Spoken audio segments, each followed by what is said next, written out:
Vamos ler a palavra do Senhor, diz assim: certamente Deus é bom para Israel, para os que têm coração limpo.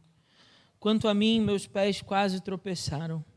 Faltou pouco para que eu escorregasse, pois eu tinha inveja dos arrogantes ao ver a prosperidade dos ímpios. Eles não têm problemas, o corpo deles é forte e sadio. Não passam pelas tribulações dos mortais, nem são afligidos como os demais homens. Por isso a soberba é para eles como um colar no pescoço, a violência os cobre como um vestido. Os olhos deles cobiçam as riquezas do seu coração, brotam fantasias, zombam e falam com malícia, com arrogância fazem ameaças, desandam a falar contra os céus, e sua língua percorre a terra. Por isso o povo se volta para eles e bebe a fonte de suas águas. Eles dizem: como Deus sabe? Por acaso o Altíssimo tem conhecimento? Os ímpios são assim, sempre seguros aumentam suas riquezas. Por certo é vão que tenham mantido puro o coração e lavado as mãos da inocência, pois todo dia tenho sido afligido e castigado a cada manhã. Se eu tivesse dito, falarei como eles, eu teria traído a geração de teus filhos.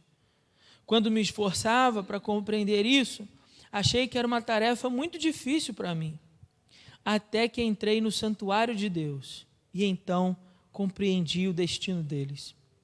Certamente tu os pões em lugares escorregadios e os fazes cair em ruína. Como são destruídos de repente, ficam totalmente aterrorizados. Como alguém que acorda de um sonho, assim, ó Senhor, quando acordares, tu os desprezarás. Quando o meu coração estava amargurado e no meu interior me perturbava, eu estava embrutecido e ignorante, era como um animal perante ti. Todavia, estou sempre contigo, tu me seguras com a mão direita, tu me guias com o teu conselho e depois me recebes com honra. Quem mais eu tenho no céu senão a ti? E na terra não desejo outra coisa além de ti. Meu corpo e meu coração desfalecem, mas Deus é a fortaleza da minha vida e a minha herança para sempre. Os que se afastam de ti perecerão, tu os exterminas todos os que se desviam de ti, mas para mim, bom é estar junto a Deus, ponho a minha confiança no Senhor Deus, para proclamar todas as suas obras. Um olhar para as nossas vidas na perspectiva de Deus. Bom, deixa eu te dar algumas informações primeiro sobre esse salmo, para que a gente possa entrar no texto e vai facilitar o nosso entendimento do texto. Primeiro, quem foi que escreveu esse salmo? Esse salmo quem escreveu foi Asaf. Asaf era um líder de um dos coros levíticos no templo. Então, a gente poderia comparar ele com o que seria um ministro de música na igreja. Só uma comparação mais próxima da gente para poder compreender quem ele era. E era um homem cheio de Deus, era um homem cheio do Espírito Santo de Deus, era um homem temente a Deus, era um exemplo para Israel. Então não é qualquer pessoa que está escrevendo esse salmo, mas é um homem temente a Deus, é um homem cheio do Espírito de Deus. É um homem que conta a história que quando foi consagrado o templo de Salomão, ele está lá na condução dos louvores e naquele dia a glória do Senhor se manifestou no templo de maneira que as pessoas não conseguiam ficar em pé, elas não conseguiam ficar de pé dentro do templo, tamanha a presença do Senhor que havia se manifestado ali naquele dia. Um homem realmente que já tinha vivido experiências com Deus. Este salmo vai tratar então para nós de um problema muito recorrente e um problema sempre atual. Que problema é esse? O problema é, por que os justos sofrem enquanto os ímpios prosperam? Sempre atual, né? Por que o justo sofre enquanto o ímpio prospera? É desse problema que o texto trata. Na verdade, alguns outros 3 problemas também aí que aparecem nesse texto aqui correlacionado. E agora, o principal ponto que eu quero chamar a sua atenção é: quem é que afirma sobre esse problema? O próprio autor. O próprio autor declara sobre esse problema. O próprio autor apresenta para nós o seu problema.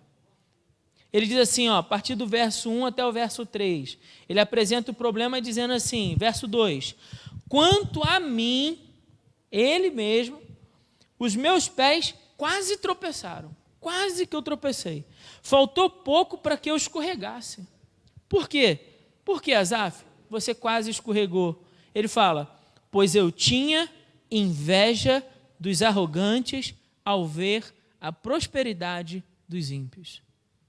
Ele apresenta o problema para nós e ele coloca esse problema com muita coragem. Por quê? Porque ele está aqui, de peito aberto, digamos assim, com coragem, dizendo assim, olha, o meu problema, aonde eu quase escorreguei, aonde eu quase tropecei, foi porque eu olhei a prosperidade dos ímpios e eu desejei essa prosperidade. Eu quis estar nesse lugar. Inveja é isso. É eu desejar aquilo que o outro tem. E não apenas desejar que o outro tem, mas desejar que o outro também não tenha o que ele tem. Isso é inveja. O filósofo Kierkegaard chama a inveja de admiração infeliz. Ele conceitua a inveja como uma admiração infeliz. Por que uma admiração infeliz?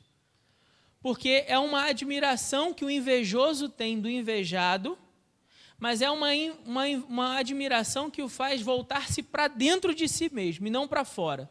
Por exemplo, eu poderia olhar uma pessoa que está tendo prosperidade em sua vida, certo? E admirar essa pessoa, e ao admirar essa pessoa e observar a vida dela, essa admiração me levasse para fora de mim mesmo, fazendo o quê? Buscando melhorar, buscando progredir, buscando avançar, não é isso? Essa seria uma admiração feliz, a admiração de ter alguém como uma referência positiva para o seu próprio crescimento. Então eu olho para o João, vocês estão comigo, amém? Eu olho para o João, vejo o João progredindo na vida e eu digo assim, bom, eu gostaria de também crescer e de me desenvolver como o João. O que eu devo fazer? Essa é uma admiração que me leva para fora. Kierkegaard vai dizer que inveja é uma admiração infeliz, por quê? Porque no momento em que eu invejo João, eu estou dizendo assim, bom, eu não consigo ser como o João, eu sou muito menor do que o João, então esse sentimento começa a me levar para dentro de mim mesmo, por que eu não tenho o que o João tem, por que eu não sou quem o João é, por que eu não consigo fazer como o João faz, e aí eu começo a odiar o João e desejar que o João não tenha o que ele tem, não seja quem ele é, não faça o que ele faz.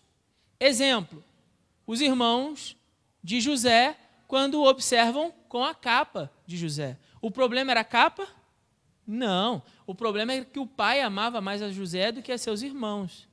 Então eu não quero que ele tenha não só a capa, bastaria o quê? Tomar a capa do garoto, rasgar ela e jogar fora.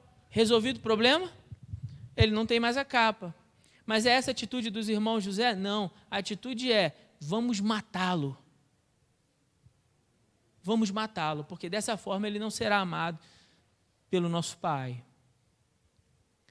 Então, a inveja é essa admiração infeliz e esse desejo por ter e ser e fazer aquilo que o outro faz.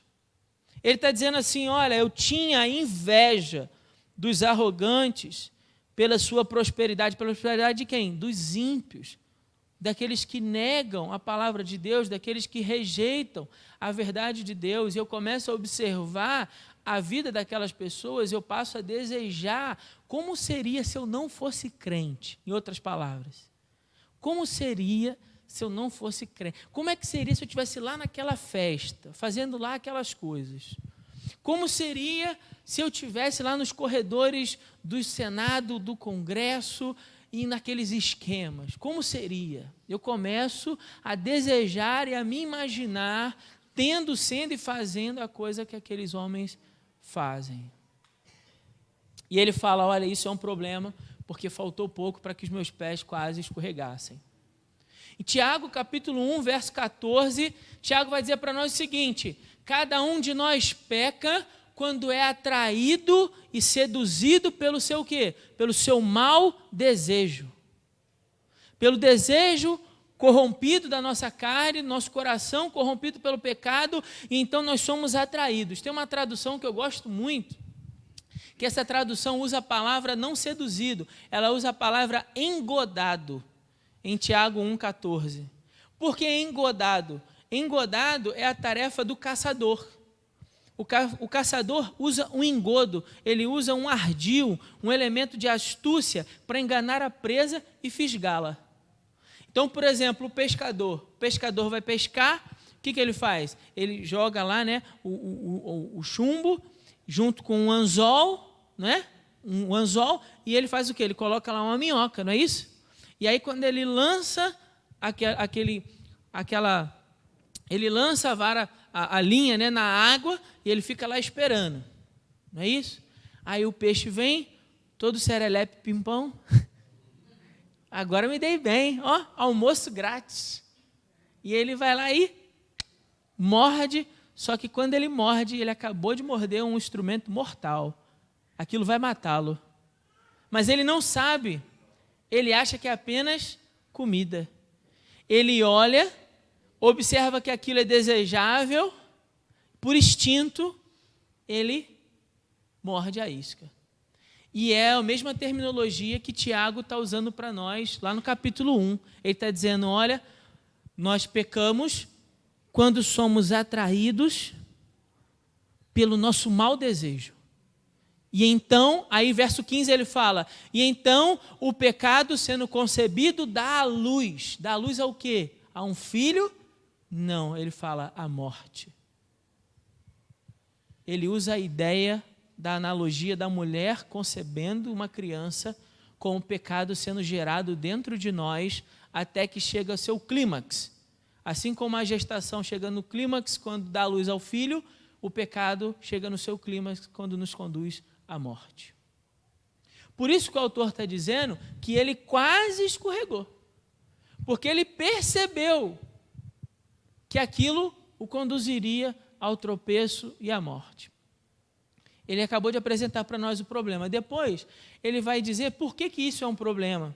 Porque ele começa a narrar para nós qual é essa prosperidade, então, que ele observou nos ímpios e que o atraiu. Fez com que o seu coração desejasse algo para si que não era legítimo. Ele compreendia que aquilo não era legítimo, mas ainda assim seu coração desejou. E ele começa a fazer uma lista do porquê. Ele começa essa lista no 4 e vai até o 12. Vamos ler devagar? Diz assim, ó. Eles não têm problemas, o corpo deles é forte e sadio. Se parasse aqui, irmão, já era uma lista muito, muito boa. Pensa comigo, ó, não tem problema. Quantos tem problemas aqui? Todo mundo vai levantar a mão, né? Porque a gente vive cheio de problema, mas na visão dele, os ímpios não tem problema.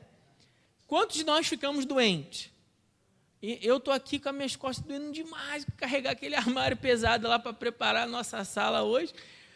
Dei um jeito nas costas, estou com a minha coluna doendo desde sexta-feira. Mas os ímpios parece que não tem problema nenhum, não tem dor nenhum de nada, não fica nem gripado, né? Você pega uma pessoa, às vezes, boa, a pessoa pega uma gripe e às vezes acaba até vindo a óbito, enquanto outras pessoas, né, pegam uma opção de doença complicada, o camarada não morre. Né? Tem uma expressão para isso, mas eu não vou usar não. Vai estar lá, não morre. Aí você fala assim, meu Deus, como é que pode? Eu falo assim, ó, não passam pelas tribulações dos mortais. Parece que eles são o quê? Deuses. Não vivem tribulações, problemas, ó, não sentem isso. Nem são afligidos como os demais homens. Por isso, verso 6, a soberba é para eles um colar no pescoço, ó. Eles se orgulham de sua soberba. A violência os cobre como um vestido. Verso 7. Os olhos deles cobiçam as riquezas do seu coração, brotam fantasias, imaginações, né? Todo tipo de perversidade, brotam fantasias. Eles zombam e falam com malícia, com arrogância fazem ameaças, desandam a falar contra os céus. Contra os céus. O que isso significa? A Bíblia diz uma coisa, Mas os ímpios dizem o quê? Dizem outra, contradizem a palavra de Deus, falam todo tipo de absurdo. E aí você pensa, bom, se eles fazem todo tipo e falam todo tipo de absurdo, o que vai acontecer? Verso 10, acompanhe por favor na sua Bíblia. Por isso o povo se volta para eles e bebe à vontade das suas águas. Bebe à vontade das suas... Pode pegar? E bebe à vontade de suas águas. O que ele está dizendo? O ímpio fala contra Deus, o ímpio fala contra a palavra de Deus, o ímpio fala aquilo que Deus reprova, tá certo? O ímpio fala aquilo que Deus reprova, mas ao invés do povo dar as costas para o ímpio, para ficar firme na palavra de Deus, o que o povo faz? Bebe à vontade das suas palavras.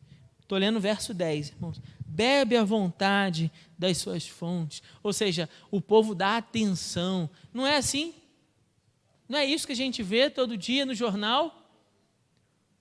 Pessoas falando contra a palavra de Deus, pessoas ensinando coisas que contrariam as verdades das Escrituras, seja nos senados, nos congressos, seja no púlpito das igrejas, das chamadas igrejas, seja nas escolas, seja nas comunidades. Não estamos vendo pessoas que se levantam nesse tempo falando constantemente contra os céus, contra a verdade das Escrituras, contra princípios bíblicos.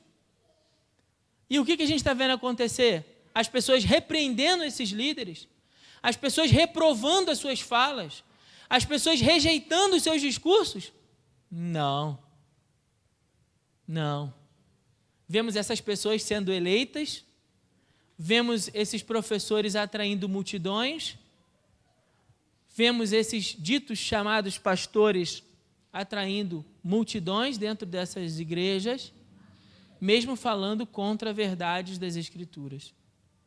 O povo bebe das suas fontes à vontade, se fartam disso. Quem escreveu isso foi um líder religioso no templo. Você acha que naquela época também não era mais difícil ser fiel à Escritura ou falar qualquer coisa que agradasse as multidões em Jerusalém? Eu consigo imaginar facilmente Asaf pensando isso, porque o texto diz isso, fala que ele desejou agir assim. Olha só o que diz o verso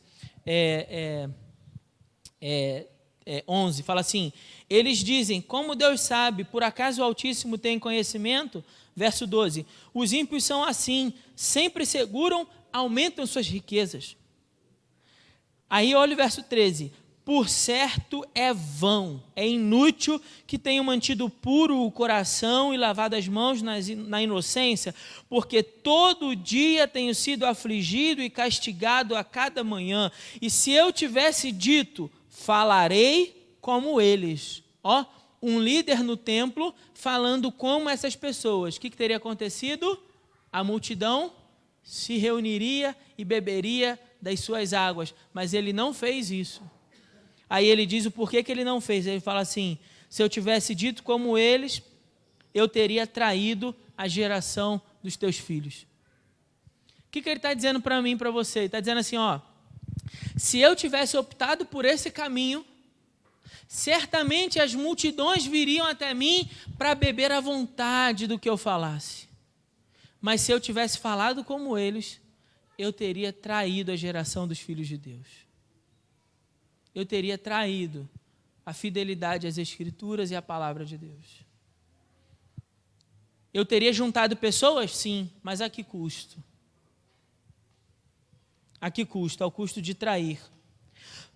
O fato dele dizer que não optou por trair, quando ele narra essa propriedade dos ímpios, essa prosperidade dos ímpios, não significa que ele não tenha dúvidas. O verso 13 até o verso 15, obrigado, Mateus. O verso 13 até o verso 15, fala das dúvidas que ele tem. Olha só, o que ele diz aí, o que a gente leu. Ele fala assim, por certo que é vão, tenho mantido puro o meu coração. Ele está se perguntando, será que vale a pena servir a Deus? Será que vale a pena ser fiel ao Senhor? Será que vale a pena ser honesto? Irmão, quantas vezes você também já não se fez essa pergunta? Igreja, preste atenção aqui em mim. Preste atenção em mim. Quantas vezes você também não fez essa pergunta? Será que vale a pena eu ser fiel a Deus? Porque eu tenho buscado, Senhor, ser fiel à Tua palavra, eu tenho buscado cumprir Seus mandamentos, eu tenho buscado ter uma vida santa e reta diante do Senhor, mas parece que tudo dá errado. Eu olho lá fora e vejo pessoas prosperando, vejo pessoas que nem ficam doentes, vejo pessoas que não lidam com tribulação. Parece que a cada dia mais as pessoas que desobedecem ao Senhor prosperam e enriquecem. E eu estou aqui passando dificuldade em casa, mal tenho dinheiro para pagar as contas. Meu parente, meu familiar acabou de ficar doente e a gente não sabe como vai fazer porque o plano de saúde não cobre.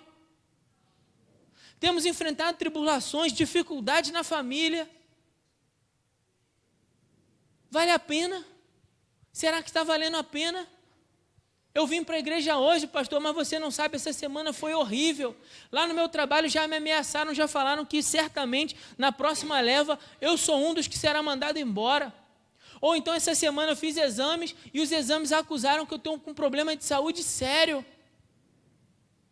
Ou essa semana eu fiquei sabendo, tive um problema sério na minha família, que eu não sei como resolver. Vim para a igreja hoje pensando, meu Deus, me traz uma luz, me dá um entendimento, porque eu não sei como resolver esse problema.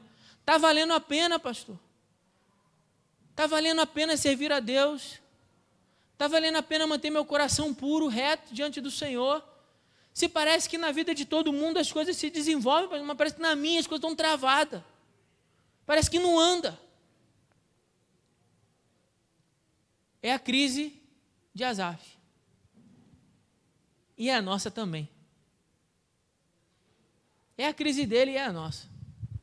São as dúvidas dele e são as nossas. Ele começa a questionar isso. Começa a questionar a vida de santidade. Começa a questionar a busca pelo Senhor.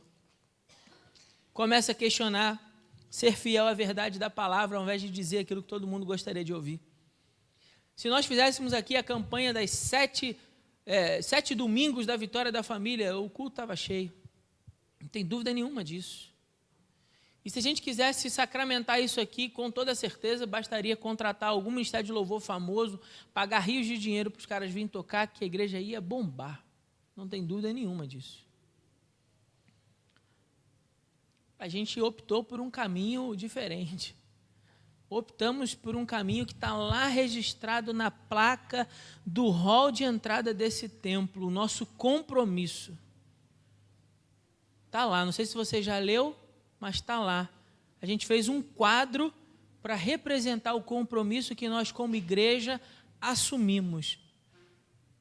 Assumimos um compromisso de fidelidade às Escrituras, custe o que custar. Assumimos um compromisso de não ceder a um evangelho fácil. Assumimos um compromisso de não vender aos outros ilusão.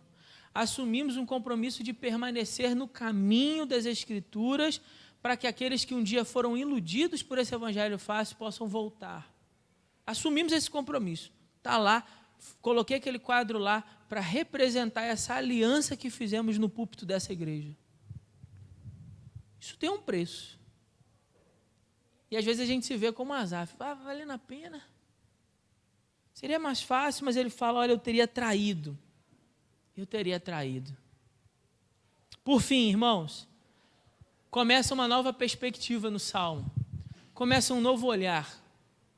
E esse novo olhar começa onde? Começa a partir do verso 16. Acompanhe, por favor, na sua Bíblia. No verso 16, ele começa a enxergar a vida numa nova perspectiva. Diz assim: quando eu me esforçava para compreender isso, achei que era uma tarefa muito difícil para mim, até que entrei no santuário de Deus. E então compreendi o destino deles. O que aconteceu que mudou tudo? Ele entrou no templo. O que tem no templo? Presença de Deus. Mas o que mais tem no templo também, além da presença de Deus, que nos faz olhar para o alto, que nos faz olhar para a nossa vida numa perspectiva da eternidade? Tem também pessoas, outros como nós, vivendo os mesmos problemas, dilemas, desafios, tribulações como nós. Então, quando ele entra no templo, a perspectiva muda, porque ele para de olhar para a prosperidade dos ímpios e ele começa a olhar para as coisas que vêm do alto.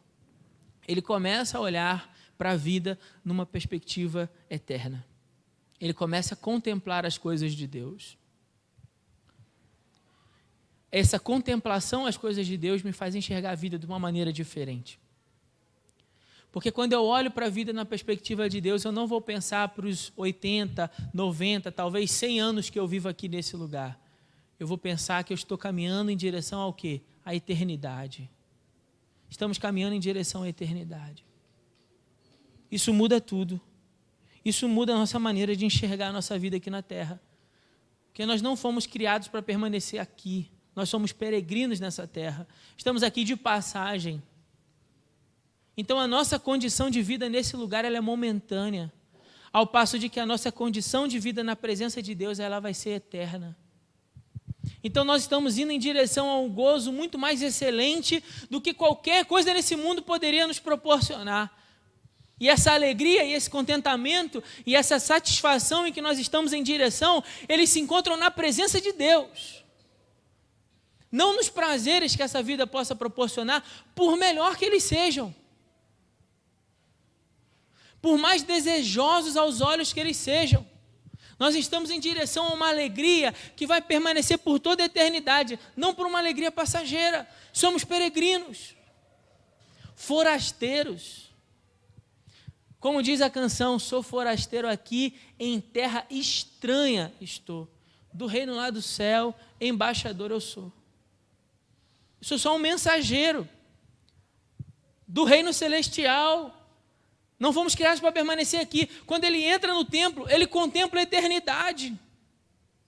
Isso ajuda ele a compreender que essa vida não foi feita só para a gente permanecer aqui. Que os prazeres desse mundo não podem seduzir o meu coração, porque senão eu vou tropeçar. Eu vou tropeçar. Por quê? Porque o meu coração é corrompido pelo pecado. Nós estamos falando de um grande homem de Deus que estava dizendo, olha, o meu coração, eu quase tropecei, porque meu coração desejava as coisas dos ímpios. Irmãos, se Asaf disse isso, quanto mais nós. Se aquele grande homem de Deus disse essas palavras, inspirado pelo Espírito Santo de Deus, como um alerta, muito mais nós. Devemos ter essas palavras como um grande alerta para nós, porque o nosso coração corrupto se atrai pelas coisas da carne, enquanto ele está dizendo assim, quando eu entrei no templo, a minha perspectiva sobre a vida mudou, porque eu comecei a enxergar a vida no olhar de Deus. E eu comecei a enxergar também no templo outros irmãos que vivem problemas como os meus. O que mais ele fala? Ele diz assim, certamente tu os pões num lugar escorregadio e os fazes cair em ruína, como são destruídos de repente, ficam totalmente aterrorizados, como alguém que acorda de um sonho, assim o Senhor, quando acordares, os desprezarás. Ele está falando o quê? Do final dessas pessoas. O final do ímpio é o quê, meu irmão? É ele ser condenado no dia do juízo. O final do ímpio é que ele seja desprezado. Quando nosso Senhor vier em grande glória, ele olhará para os ímpios e colocará à sua esquerda e dirá, apartai-vos de mim, maldito, porque nunca vos conheci. O que é isso senão desprezo? Ele está falando do desprezo. Mas Mateus capítulo 25 não fala só isso. Fala também daqueles que ele separa à sua direita e diz assim, vinde, benditos de meu Pai, possuí por herança o reino que vos está preparado desde a fundação do mundo. Está falando do destino final daqueles que foram salvos por Jesus e do destino final dos ímpios no seu pecado. É a mesma coisa que Asaf está tratando aqui, só que com palavras diferentes. Mas é o mesmo final. Então ele percebe a perspectiva de Deus ao olhar para a eternidade, ele percebe a repentina queda dos ímpios. O que mais ele percebe? A partir do verso 21. Quando o meu coração estava amargurado e no meu interior me perturbava, eu estava embrutecido e ignorante, eu era como um animal perante a ti. Todavia, eu sempre estou contigo e tu me seguras com a tua mão direita. Tu me guias com o teu conselho e depois me recebes com honra. O que ele está dizendo? Ele está dizendo que a perspectiva dele começou a mudar quando os seus pensamentos e o seu comportamento, ele estava embrutecido, ele estava brigando com Deus, ele estava com raiva de Deus. Mas o seu comportamento começou a mudar, guiado pelo conselho de Deus, pela palavra de Deus. Pela palavra de Deus. Ele está falando que a palavra de Deus, então, começou a mudar o quê? O pensamento e o sentimento, o comportamento dele. A palavra de Deus. Ele entra no templo, contempla o Senhor. Ele entra no templo, percebe o fim dos ímpios. Ele entra no templo e começa a ser transformado pelo conselho de Deus, pela palavra de Deus. O que mais acontece por último no templo? Verso 25. Quem mais eu tenho no céu senão a ti? E note muito bem essa parte B. E na terra eu não desejo outra coisa além de ti. Olha como mudou. No verso 3 ele fala assim, eu desejava a vida dos ímpios, eu desejava a prosperidade dos ímpios. Verso 25, em contraste, ele fala, eu não desejo na terra outra coisa que não seja o Senhor. Os valores foram invertidos. Os valores foram corrigidos. O que realmente tem valor na vida é a presença do Senhor.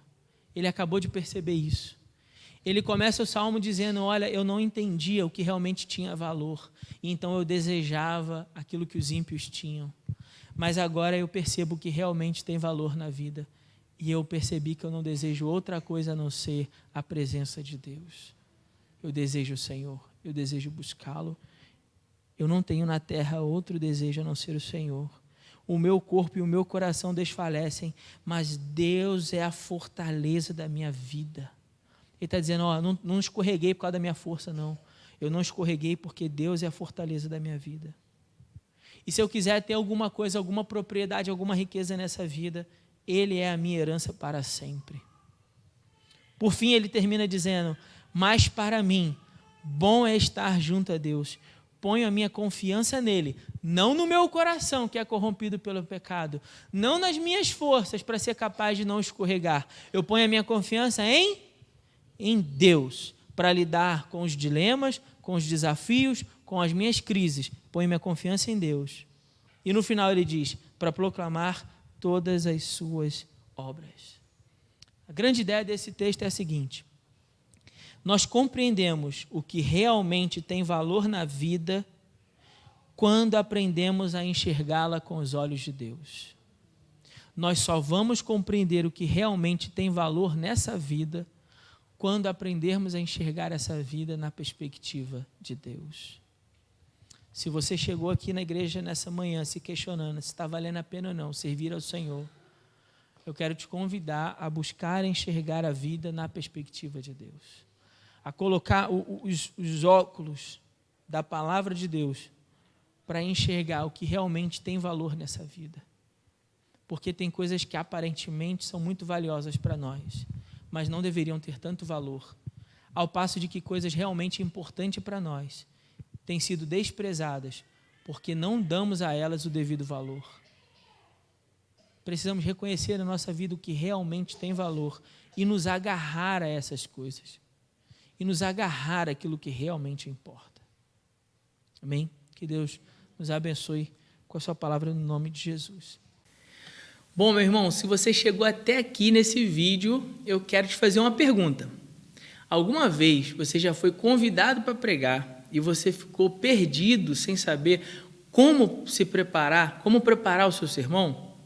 Ou de repente você até escolheu o texto, você orou, né? E escolheu o texto, mas depois, quando você ficou diante do papel, você ficou travado, sem conseguir ali desenvolver e organizar as ideias para te ajudar no momento que você estivesse na frente da igreja para entregar o seu sermão. Se alguma vez já aconteceu isso com você, eu quero convidar você a participar do meu curso chamado Curso Cartilha do Pregador. É um treinamento online para capacitar você, para te oferecer ferramentas para a construção do seu sermão ou do seu estudo bíblico. E não só isso, não. Você vai aprender essas ferramentas e você vai aprender a como apresentar o seu sermão com muito mais desenvoltura para os seus ouvintes. Se você também se interessa por isso e você quer se aperfeiçoar para realizar o seu ministério com ainda mais excelência, clica no link abaixo desse vídeo aqui na descrição e eu te vejo na nossa primeira aula. Um grande abraço e que Deus te abençoe.